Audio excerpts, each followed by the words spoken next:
En 1959 la CIA se enfrenta a un nuevo enemigo, Fidel Castro. El hombre que amenaza con extender el comunismo por el patio trasero de los Estados Unidos. En los Estados Unidos temían que estallase una revolución al estilo cubano por toda Latinoamérica.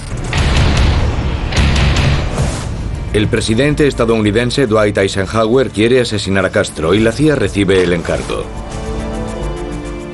Pero necesitan a alguien que pueda atravesar su férrea seguridad.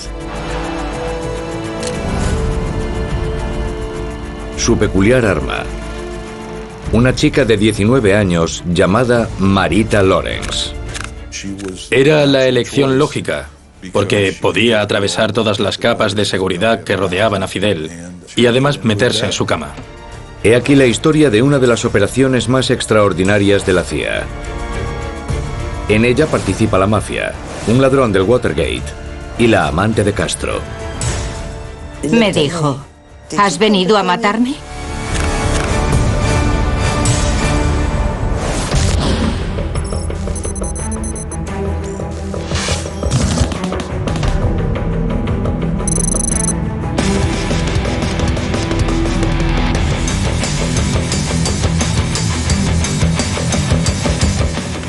CIA al descubierto, el complot para matar a Castro. La Habana, Cuba, 27 de febrero de 1959. El plan de asesinato más inaudito elaborado por la CIA empieza con un encuentro casual que se produce en el puerto de la capital de Cuba, La Habana. Una chica germano-estadounidense de 19 años llamada Marita Lawrence está en la cubierta del crucero de su padre, el buque Berlín. Yo estaba a bordo del barco y mi padre estaba durmiendo. Vi venir una lancha que cada vez estaba más cerca. Luego los ocupantes se levantaron y saludaron. Y vi que todos llevaban armas, uniformes verdes y tenían barba.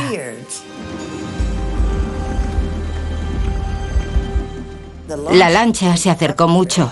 Fidel se agarró a la barandilla, miró hacia arriba y yo hacia abajo. Dijo, voy a subir. Yo dije que no. Él dijo que sí. Y entonces le pregunté que quién era. Él me miró y dijo, soy el comandante Fidel Castro.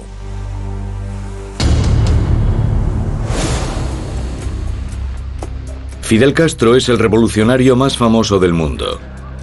Hace tan solo un mes, a los 32 años de edad, se hace con el poder en Cuba en enero de 1959.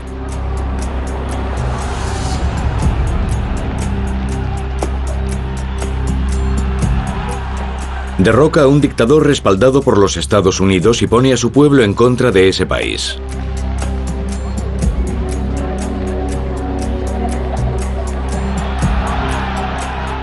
Castro se convierte en presidente de Cuba y forja una estrecha alianza económica y militar con la Unión Soviética.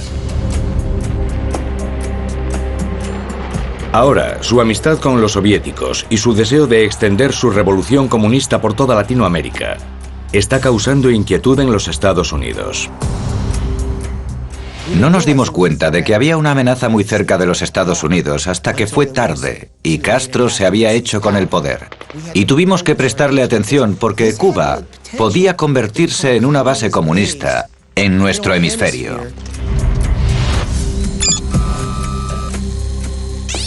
Cuba está a solo 144 kilómetros de la costa estadounidense.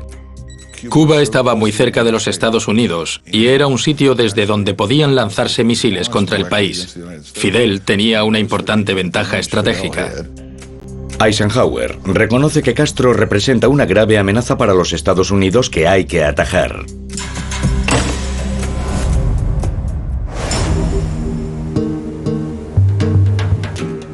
Pero la joven Marita no sabe nada sobre ese hombre que está a punto de subir al barco de su padre. Me echó una mirada muy insinuante, como tanteándome. Cuando se conocen, la joven Marita Lawrence cae rendida ante el magnetismo de Castro. Lo miré a los ojos y no hizo falta más. Me conquistó. Me enamoré. Y esa fue la primera vez que lo besé. Luego llegó mi padre. En esa foto estoy yo sentada a la mesa con el primer oficial y Fidel. Y yo retiré enseguida mi mano para que papá no me viese. El padre de Marita invita a Castro a cenar esa noche, antes de regresar con el barco y su hija a Nueva York. Recuerdo que estaba en la cubierta superior cuando zarpamos del puerto, pensando en él y sintiéndome fatal. Tenía que volver a verlo. En cuanto Marita regresa a la ciudad, Fidel Castro la llama y la invita a volver a Cuba. Es el inicio de una apasionada aventura amorosa. No había ni deshecho la maleta. Me dijo, ¿qué tal estás? Te echo de menos, y con su mal inglés me pidió que volviera. Te envío un avión. Y acabé en La Habana con la misma maleta que aún no había deshecho.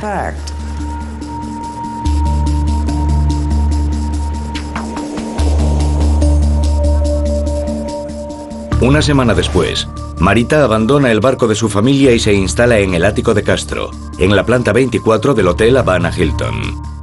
Me sentía totalmente aterrada, feliz, frustrada, alocada y muy culpable por no decirles nada a mis padres. Me llevaron a una suite, la 2408, que comunicaba con la 2406.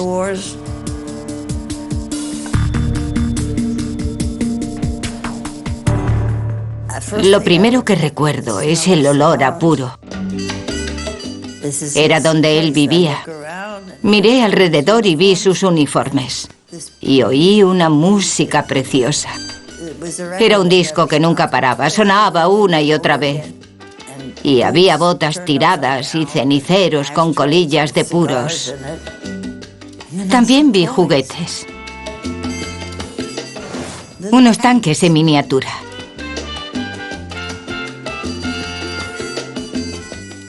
Y luego un bazooka asomando por debajo de la cama. Allí era donde Fidel vivía. Y aquello me asustaba un poco, pero no tenía otro sitio donde ir. Y aunque intentara irme, el pasillo estaba lleno de guardaespaldas. Aquella era la suite de Fidel. Y me habían dicho, espera, no salgas y espera. Y lo hice. Esperé, esperé y esperé. Entonces, de pronto, oí abrirse la puerta. Él entró, me cogió en brazos y me dio vueltas. Me dijo que me había echado de menos, me habló con cariño y fue un momento que jamás olvidaré.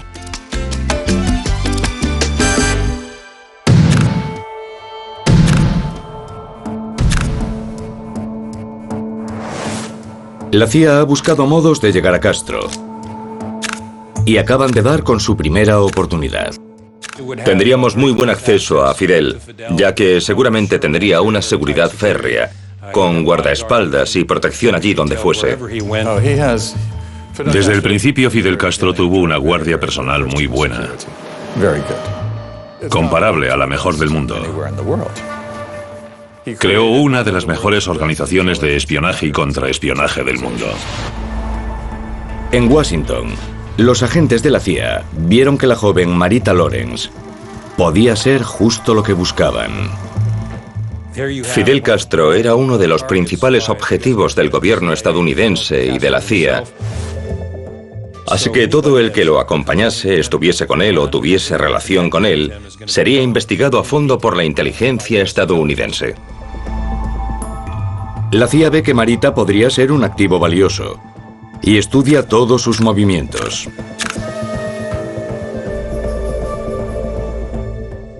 Marita tenía una relación amorosa con Fidel. Eso le daría acceso a su dormitorio y podría atravesar todas las capas de seguridad. Así que el gobierno estadounidense y la CIA se propusieron reclutarla. Nadie podría espiar a Castro mejor que esa chica que era su amante.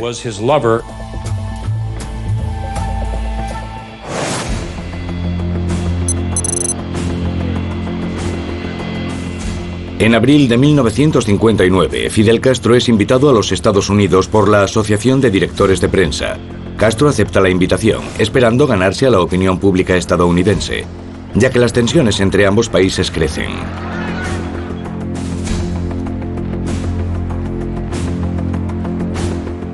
Marita lo acompaña en su visita de 11 días.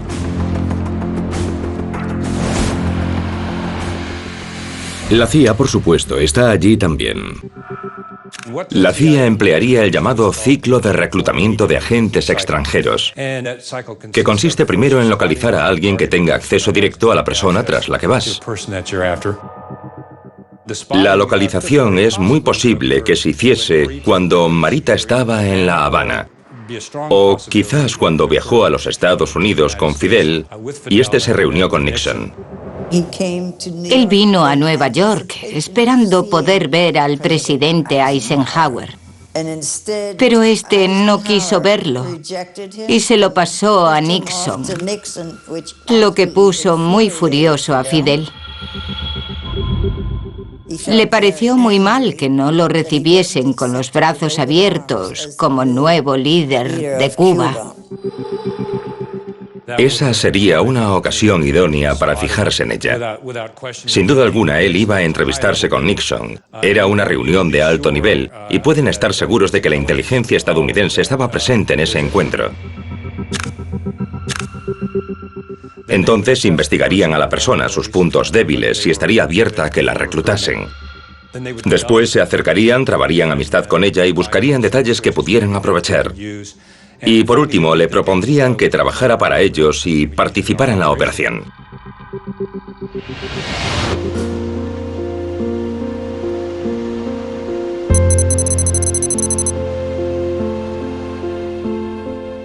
Después de 2 meses felices, Marita descubre que espera un hijo de Castro. Me alegró quedarme embarazada.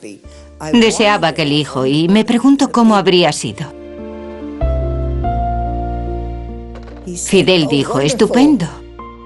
Medio alemán y medio cubano, y yo dije, y estadounidense. Él estaba muy contento y dijo, ahora tendré que hacer otro hospital. Pero Marita comprende que ser la amante de Castro tiene limitaciones. Comprendí que él le pertenecía a Cuba. Lo dejó bien claro. Para él, Cuba estaba por encima de todo.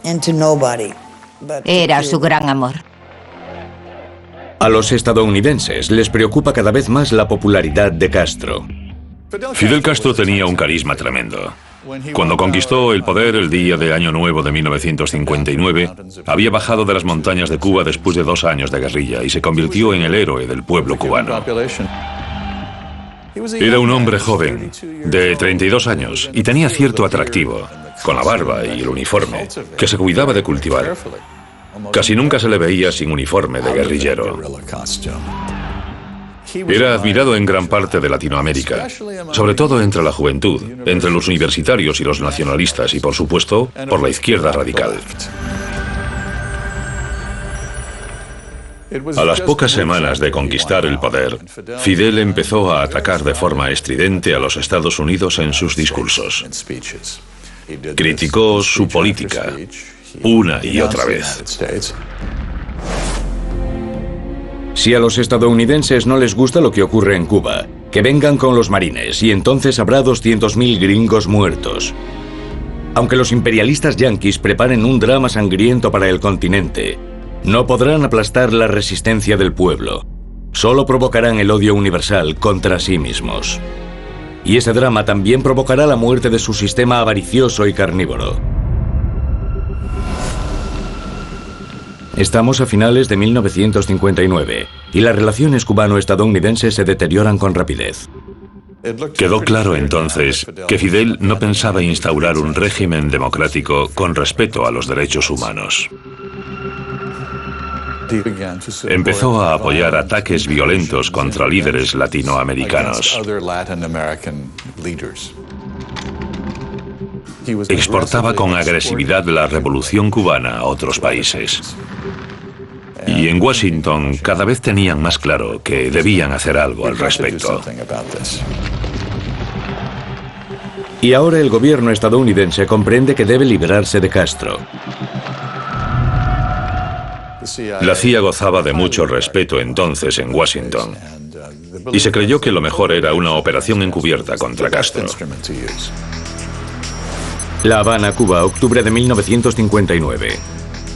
Lo que ocurre a continuación es un episodio extraño y misterioso.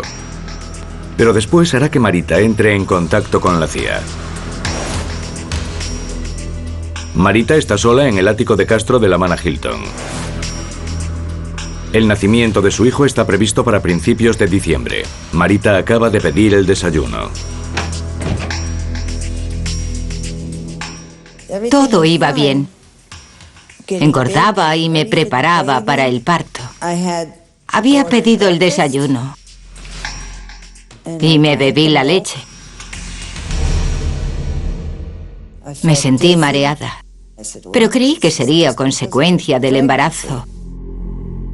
Pero no.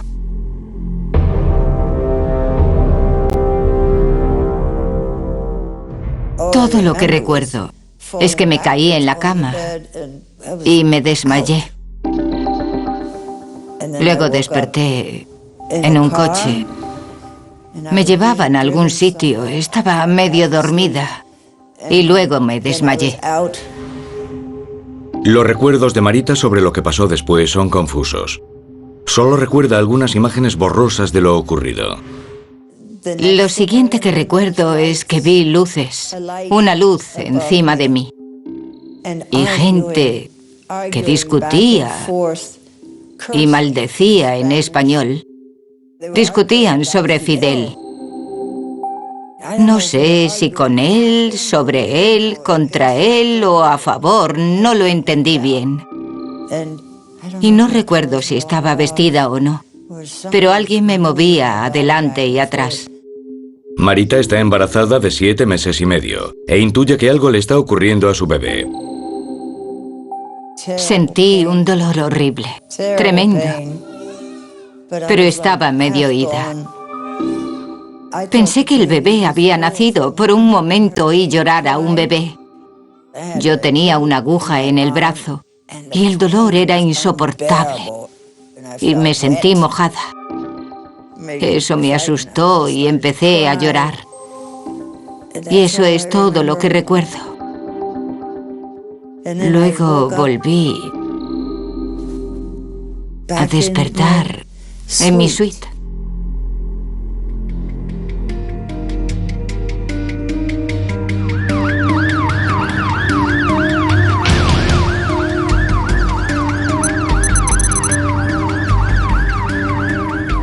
Marita está tan enferma que uno de los ayudantes de Castro prepara su traslado a Nueva York para que reciba tratamiento urgente.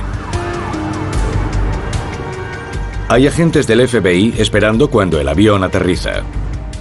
El FBI me recibió en el aeropuerto y me llevaron directamente al Hospital Roosevelt, protegida por el FBI y rodeada de agentes.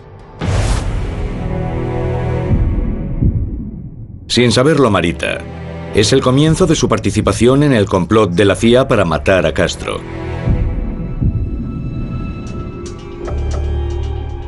Tras un aborto forzado, realizado tras narcotizarla y secuestrarla en la residencia de Castro, Marita sufre ahora septicemia y necesita una intervención urgente.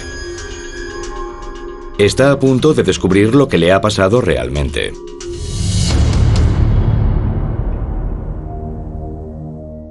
Estaba claro que le habían provocado un aborto en La Habana. Lo que faltaba por saber era si había sido cosa del gobierno cubano del estadounidense o de la CIA. Y basándome en mis conocimientos sobre el tipo de operaciones que se realizaban entonces, no creo que fuera cosa de la CIA. Más bien creo que pudo ser idea del propio Castro. Tuvo varias amantes. Es muy posible que Marita no fuera la única. Y si nacía un hijo, le habría causado problemas políticos. Los agentes de la CIA empiezan a usar el aborto para volver a Marita contra Castro. Si Castro estaba tras el aborto forzado, sería la mejor baza para reclutar a Marita, porque se sentiría engañada, no solo en el plano amoroso, sino por la pérdida provocada de su hijo.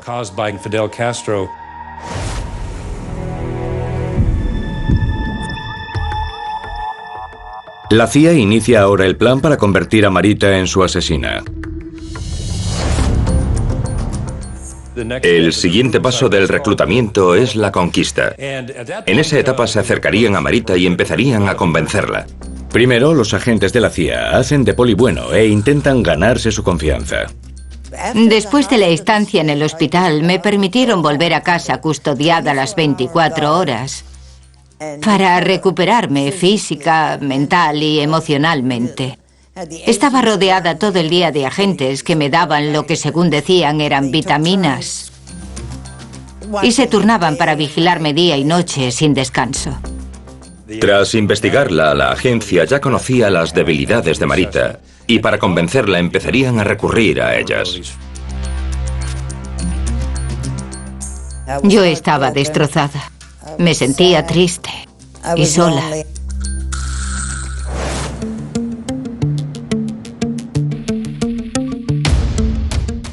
La habían traicionado, le habían arrebatado un hijo que ella quería y deseaba tener. Estaba psicológicamente traumatizada y había acabado en un hospital estadounidense sola, así que hicieron hincapié en todo eso. Empezaron a convencerme de que me vengara de él por lo que me había hecho, que me desquitara. Él no movió ni un dedo, la dejó sola, así que no era la persona que ella había creído. Tenía 19 años. Era muy inocente en asuntos de política, de relaciones internacionales o de relaciones amorosas. Intentarían convencerla de que los estadounidenses eran los buenos y Fidel Castro el malo. Repetían cosas una y otra vez. Fidel hizo esto, Fidel hizo aquello y hizo lo otro. Yo sufría ataques de llanto en los que me hacía un ovillo y lloraba a mares. Gritaba por mi bebé, arrojaba cosas y ellos me daban pastillas para calmarme. Decían, es producto de la rabia y debes hacer algo para liberarte de esa rabia. Antes de que los agentes de la CIA puedan seguir adelante con Marita, deben cerciorarse de que les ha dicho la verdad sobre su pasado. El segundo paso importante es investigar a la persona, al objetivo. Es algo esencial, porque hemos tenido bastantes casos de activos que se han convertido en agentes dobles o que ya lo eran. Por tanto, para investigar en este caso a Marita, la agencia tendría que comprobar toda la información que había dado, sus viajes a La Habana, se comprobaría todo el historial de sus viajes, a qué personas había conocido allí, si tenía acceso a ellas, y la operación no seguiría adelante hasta que la agencia comprobara que los datos aportados por Marita eran de fiar.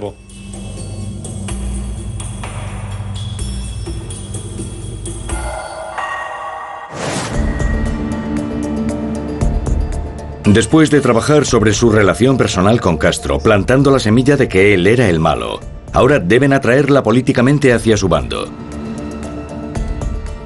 Los agentes de la CIA empiezan a profundizar más en el pasado de Marita.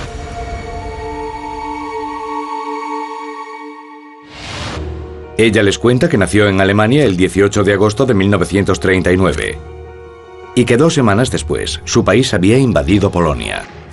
Lo único que recuerdo de la guerra es lo mal que lo pasé. Los agentes averiguan que su padre, Heinrich, era un capitán de submarinos alemán. Marita les dice que su madre, Alice, trabajó como espía para la resistencia francesa y los ingleses durante la Segunda Guerra Mundial.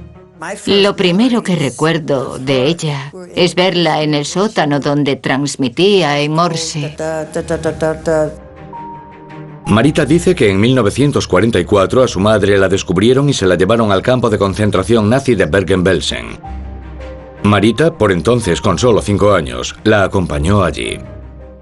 Estuve encarcelada en un hogar de las SS y luego me trasladaron a Belsen.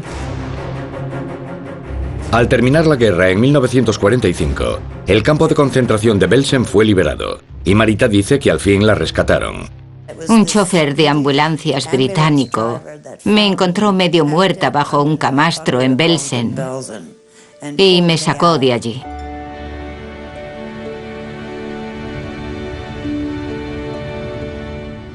En 1950 la familia se traslada a los Estados Unidos.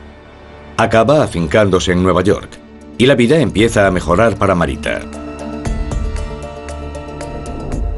La historia de la brutal infancia de Marita en Alemania permite que los agentes de la CIA apelen a su lealtad hacia su país de acogida, el país que la ha hecho feliz y el que ahora Castro amenaza con destruir. Tras plantar la semilla de que Castro es el malo en su relación, hacen ahora hincapié en su odio hacia los Estados Unidos.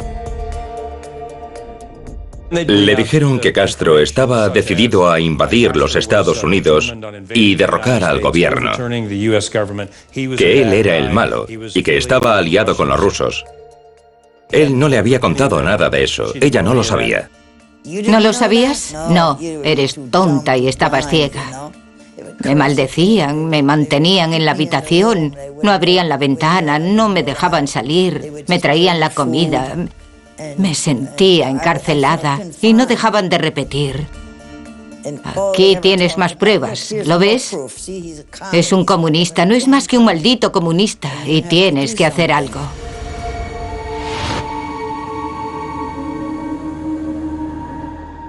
Tras haberla ablandado, los agentes se sinceran y le piden que se una a ellos. El último paso del reclutamiento es el enganche. Es cuando le pides a la persona que trabaje para la CIA y por ende para el gobierno estadounidense.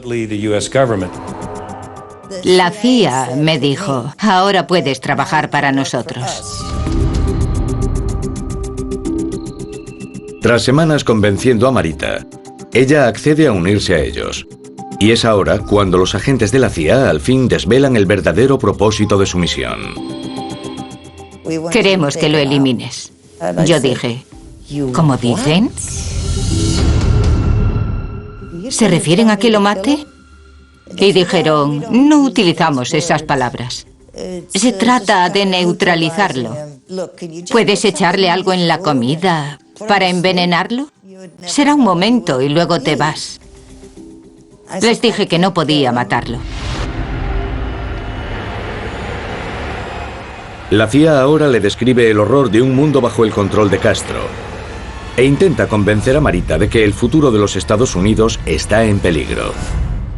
Tendrían que convencerla de que Castro la había traicionado, que su único fin era invadir los Estados Unidos y derrocar al gobierno, que las vidas de millones de estadounidenses estaban en peligro, que la democracia estadounidense peligraba, que incluso podía estallar una guerra nuclear y que ella podía impedirlo. Y empecé a creerlos. Me dijeron que sería una buena ciudadana y yo quería ser buena, no quería ser mala. Le dijeron que debía hacerlo no solo por ella, sino por los Estados Unidos y todos los estadounidenses. Dijeron, está a 144 kilómetros, así de cerca. Casi podrías ir a pie. Es como saltar un charco. Así de cerca está. Piénsalo, Marita, salvarás al país de las maldades del comunismo. Me dijeron que mi madre estaría orgullosa y ellos también. Y que tendría una estrella en la sede de la CIA en Langley.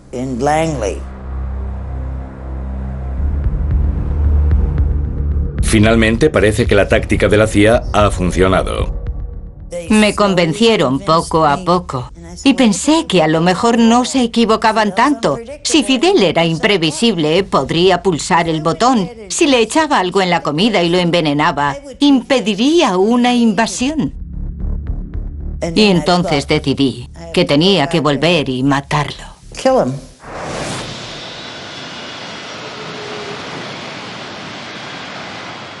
Hacia finales de diciembre de 1959, la CIA necesita estar segura de que es una agente de fiar, así que la envían de nuevo a Cuba. La Habana, Cuba, diciembre de 1959. Marita entra en el país como turista, pero su verdadera tarea es ver cómo reacciona Castro al ver a su amante tras estar 6 semanas recuperándose en Nueva York. La CIA quería que no pasara mucho tiempo lejos de Fidel, para que no creyera que me había cambiado de bando y que ahora trabajaba para ellos. A Marita la enviaron de vuelta a La Habana para aprobarla. Y obviamente, si era agente doble o si les había dado información falsa, al volver a La Habana se quedaría allí. Yo tenía las llaves de la suite 2408 y podía entrar y salir cuando quisiera. Los juguetes seguían allí, la música también, las botas y su ropa seguía en el armario. Por tanto, si volvía allí y se comportaba como le habían dicho los preparadores, si hacía todo lo que le habían pedido y después regresaba a los Estados Unidos, todo indicaría que ahora era un activo de fiar. Marita pasa la prueba. Ahora la CIA prepara el plan de asesinato.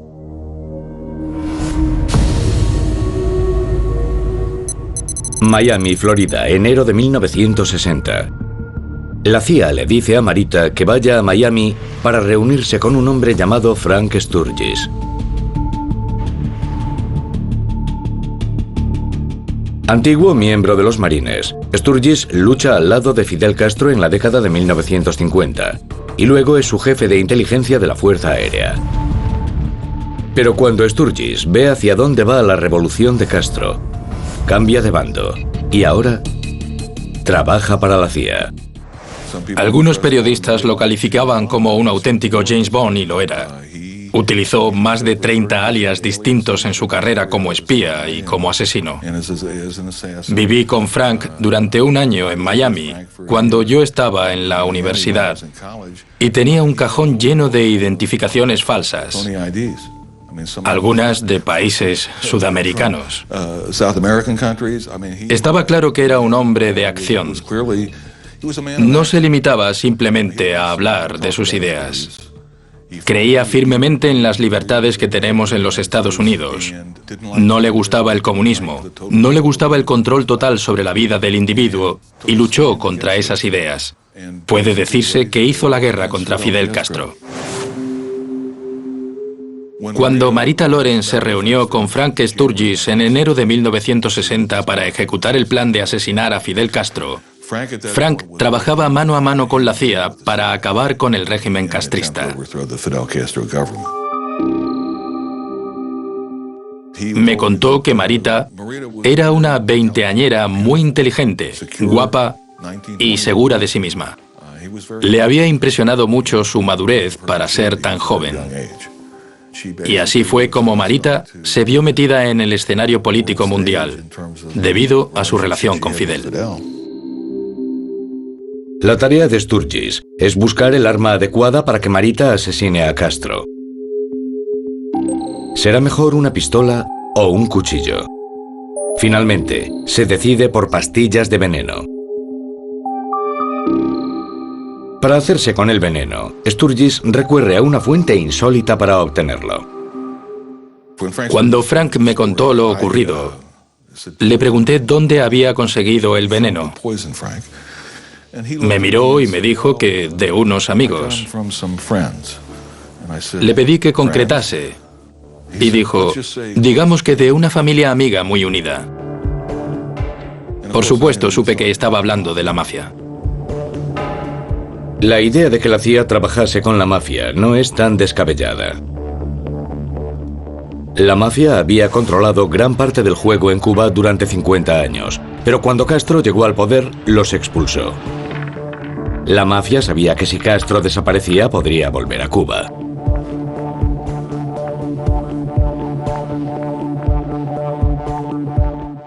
A la mafia y a la CIA les interesaba librarse de Fidel, así que todas esas circunstancias confluyeron en el plan.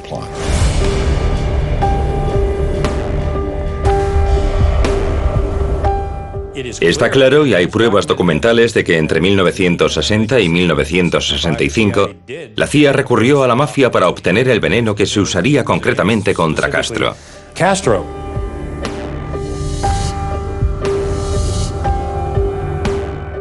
El motivo para hacerlo es que la mafia podía conseguir el veneno de forma ilegal, algo que el gobierno estadounidense no podía hacer o que los agentes de la CIA preferían no hacer.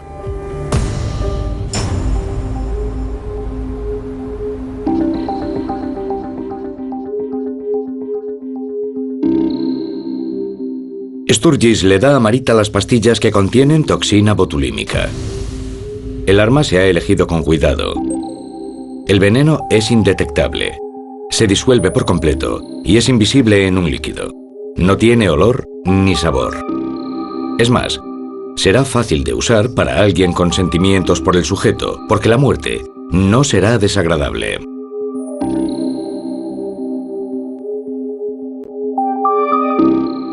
Se lo pintarían como algo muy fácil, porque no tendría que apretar el gatillo de un arma. No habría violencia. El veneno sería una forma piadosa de matarlo.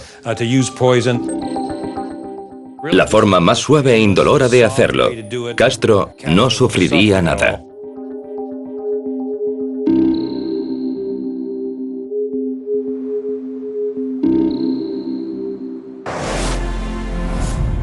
La CIA ya tiene a su agente y el arma ejecutora. Solo queda poner a la asesina en marcha.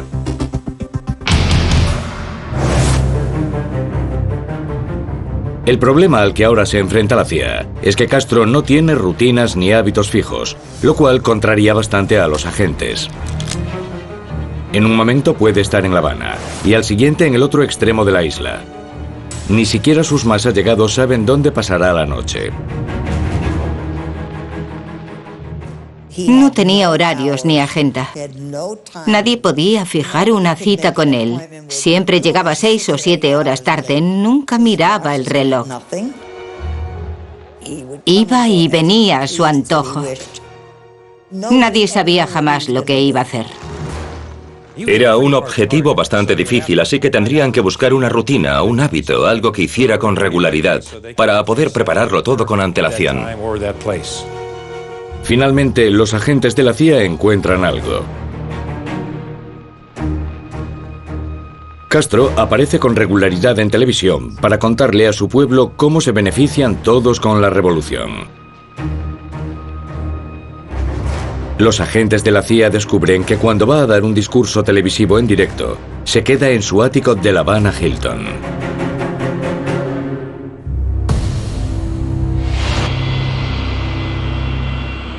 Después de Año Nuevo, la CIA envía a Marita de nuevo a La Habana para asesinar a Castro.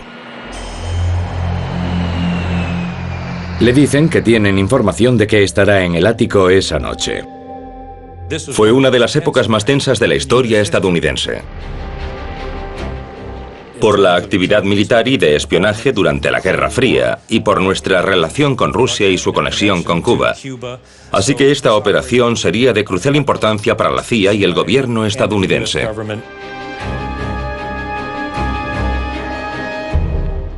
Estaba en el avión e iba a Cuba a matar a Fidel. Las pastillas me ponían nerviosa.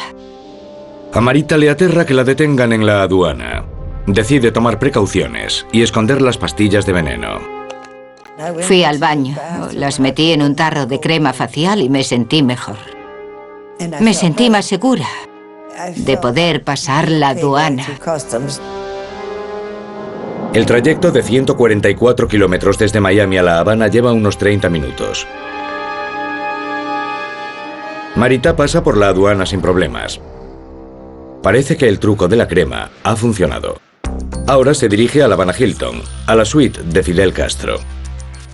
Me sentí importante, me sentía como atrapada y sin poder escapar. Y pensaba que salvaría a muchos estadounidenses si mataba a aquel hombre. Entré en la suite y me metí en el baño. Cerré la puerta, rezando para que Fidel no entrara. Estaba nerviosa, porque tenía la vida de aquel hombre en mis manos. Y todo por aquellas pastillas de veneno. Tenía el corazón encogido. Estaba totalmente aterrada. La misión de Marita es echar las pastillas en la bebida de Castro para asesinarlo. Pero están cubiertas de crema facial, que se pega a ellas como si fuera cola. Intenté limpiar la crema de las pastillas. Me entró el pánico. Por Dios, no lograba coger las pastillas. Entonces Marita intenta abortar la misión como sea. Las cogí y las tiré al váter.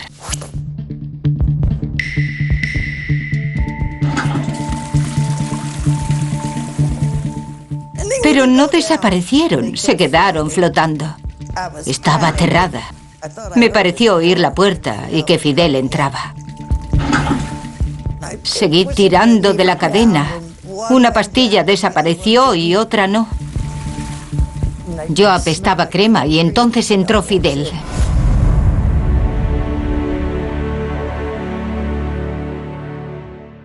Dije, Fidel, te quiero, he vuelto, voy a quedarme. Y todas esas cosas. Él se tumbó en la cama como si nada. Dijo, ¿has vuelto? ¿Qué has hecho? ¿Estar con esos de Miami? Y cuando dijo eso, pensé, madre mía, lo sabe. Lo sabe.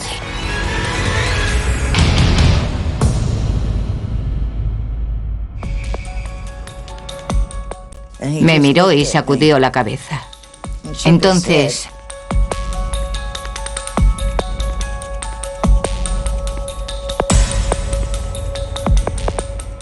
se desabrochó la pistolera y la dejó sobre la lámpara. Sacó la pistola de la cartuchera.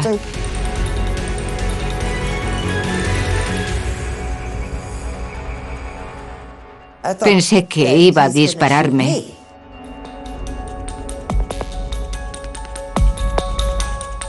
Pero entonces le dio la vuelta y me la dio. Me miró y me dijo, ¿has venido a matarme?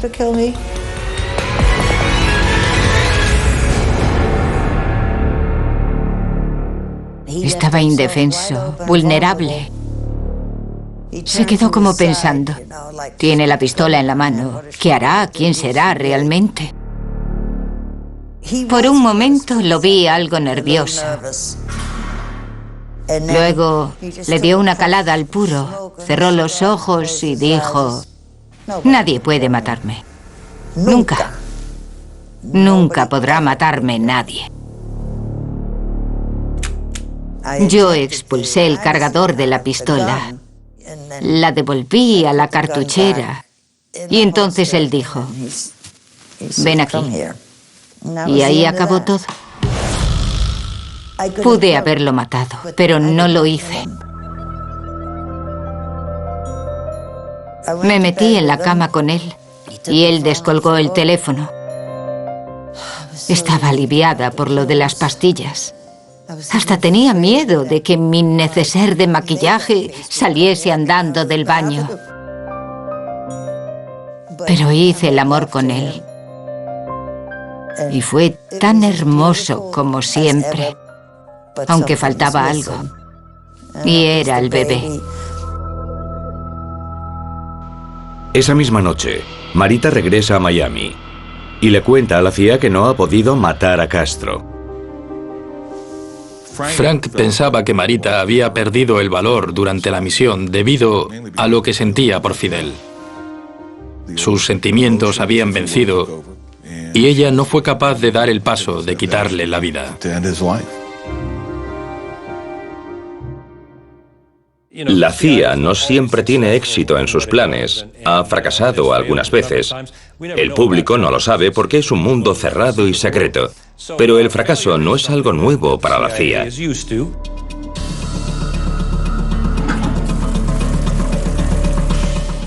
Así que si Marita no había tenido éxito, la agencia pasaría al siguiente plan. Y eso fue lo que hizo. El fracaso de Marita indica a la CIA que debe buscar otro modo de llegar hasta Castro.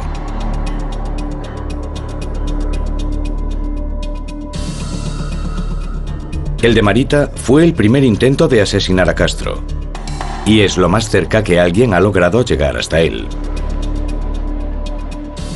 Desde entonces, ha habido unos 638 complots para matarlo, con opciones como una invasión de la isla, puros explosivos, plumas envenenadas y ataques con francotiradores. Todos han fracasado, y Castro, que es uno de los jefes de Estado del mundo con más años en el poder, todavía sigue vivo. Ha sobrevivido a bastantes atentados. Solo unos cuantos fueron planeados por el gobierno estadounidense. Muchos otros tuvieron apoyo de exiliados cubanos que se oponían con vehemencia al régimen de Castro. Fidel sobrevivió porque creó una maquinaria de seguridad interna poderosa e implacable. No tenía piedad con nadie. En cuanto atisbaba la más mínima oposición, fuese de algún grupo de cubanos dentro de la isla o de alguien destacado del gobierno cubano, eso bastaba para su exterminio político y puede que incluso su ejecución.